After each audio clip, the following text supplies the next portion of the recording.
প্ৰভু যীশুখ্ৰীষ্টৰ সৰ্বশ্ৰেষ্ঠ নামত আপোনালোকক অভিনন্দন জনালোঁ।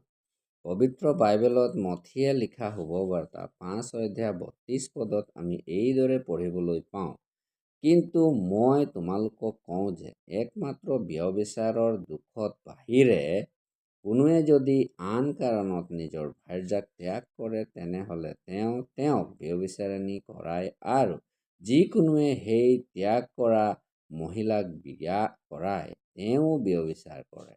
ঈশ্বৰে পুৰুষ আৰু স্ত্ৰীক বিবাহৰ বন্ধনেৰে বান্ধিলে যেতিয়া ত্যাগ কৰাটো কেতিয়াও ঈশ্বৰৰ উদ্দেশ্য নহয়।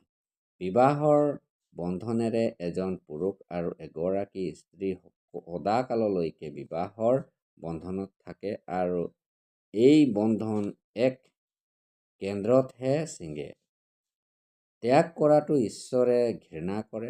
ত্যাগ কৰাটো ঈশ্বৰৰ বাক্যৰ অনুসাৰী নহয়, আৰু প্ৰভু যীশুখ্ৰীষ্টেও ইয়াক মান্যতা দিয়া নাই।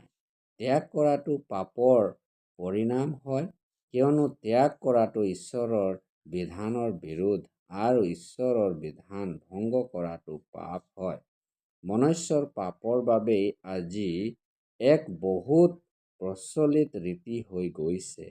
পাপৰ দণ্ড নৰক হয়, আৰু এই নৰক আৰু ঈশ্বৰৰ ক্ৰোধৰ পৰা মনুষ্য জাতিক বচাবলৈ প্ৰভু যীশুখ্ৰীষ্ট মনুষ্য জাতিৰ পাপৰ বোজাক নিজৰ ওপৰত ল'লে আৰু ক্ৰুচত বলিদান হ'ল, আৰু মনুষ্যৰ সলনি দণ্ড সহিলে মৃত্যু বিলাকৰ মাজৰ পৰা তৃতীয় দিনা পুনৰ্জীৱিত হ'ল, যাতে যিকোনোৱে তেওঁত বিশ্বাস কৰে তেওঁ উদ্ধাৰ পাব পাৰিব।